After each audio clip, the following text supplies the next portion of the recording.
पुशे इकडे बघा एवढा हे पुशे आणि ह्याच्यात ती मागं जाणं वेगळे पण हे पुशे डायरेक्ट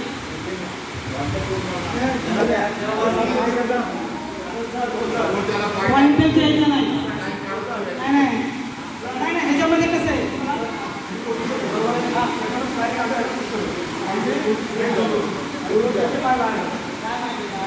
जशी पॉइंटेजमध्ये येतो तर पॉइंट द्यावा लागतो तर तिकडून टाकून त्याला बाहेर करा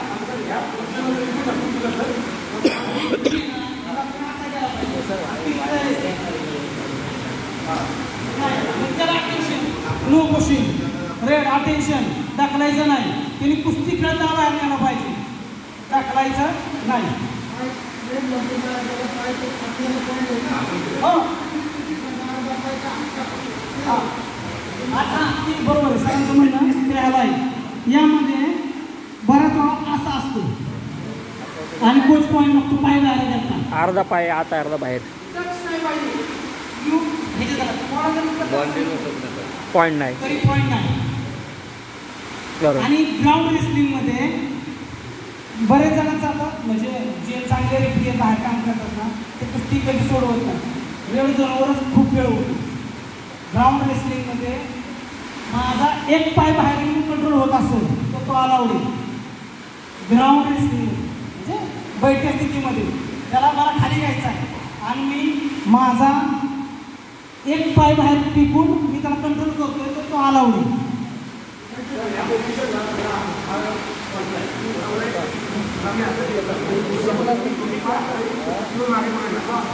अलाउड आहे ना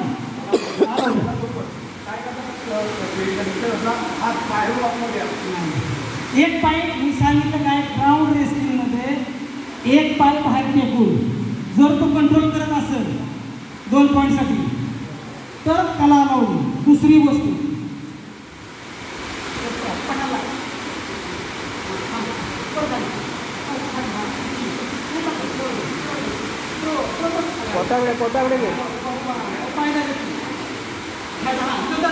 आता पॉईंट नाही आहे अजून पण ह्याचा ग्रीप सुटली आणि एक हात मागे टेकला 2 पॉईंट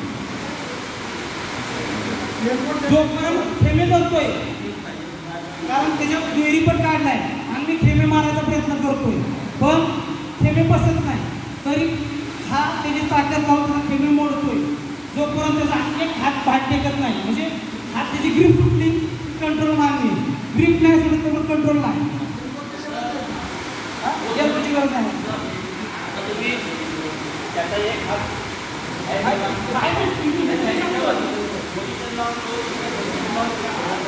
आता आपण ग्राउंड लेवलला आलो तर पॉईंट येत नाही ग्राउंड लेवल बाहेर आला तर गावाला नाही बाहेर आला ग्राउंड लेवल ग्राउंड लेवल मी दुहेरी पण काढलाय तुमचा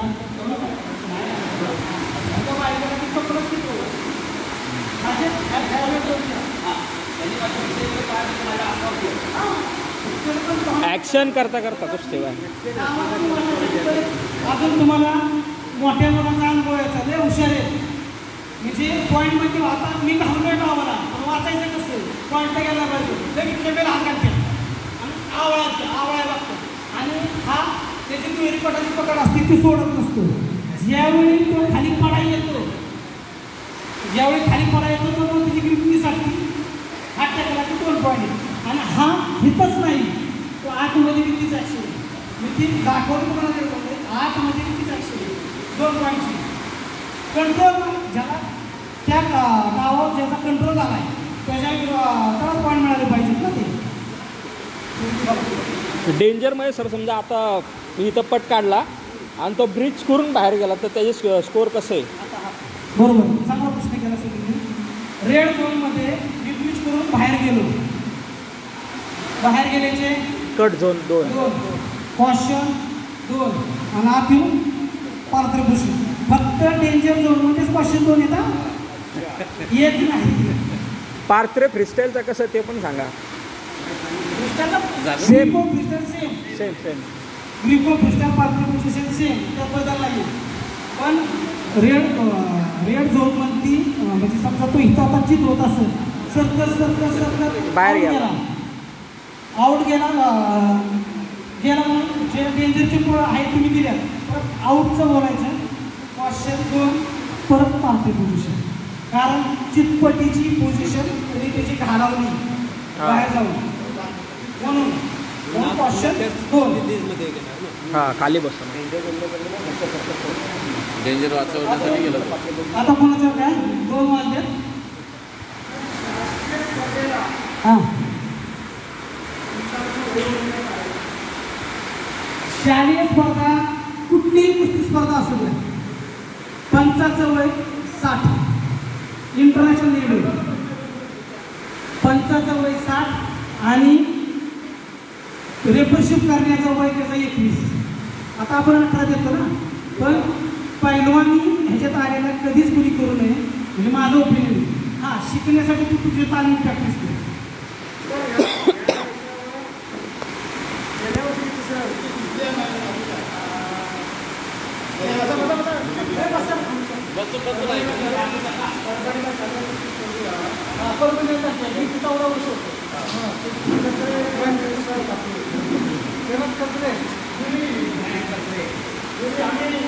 अधिकाऱ्यांचं निवेदन दिलं सर दिसत नाही त्यांना तुम्ही रेफरी बसवताय सर. आता पंचाला पण हे आम्हाला लेवलचं झालं सर.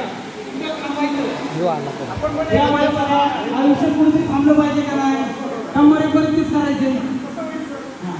प्रत्येकाने त्याच्या आयुष्याचा तो निर्णय असतो. तिथं जे थांबले ते की तुम्हाला अजून आतली गडबड माहीत नाही काय, ती स्पर्धा माझ्याकडे येणार होती. परभणीच्या दिवसांचं माझं बोलत आहे की जिल्ह्यामध्ये मी कोल्हापूर म्हणजे आमच्याकडं पश्चिम भागात पोरं वाटतो. मी तालुका घेतला, विभाग घेतला, जिल्हा घेतला आणि मला विसर्ग सिस्टीम राबवली होती. म्हणजे व्हिडिओ शूटिंग वजनाचं शूटिंग, वजन झालेलं किती प्रमाणाचं शूटिंग, हे सगळी सिस्टीम राबवली होती. व्हिडिओ शूटिंग पण नाही बंद होती, व्हिडिओ बंद. बॅड पॉईंट आहे आपला सर.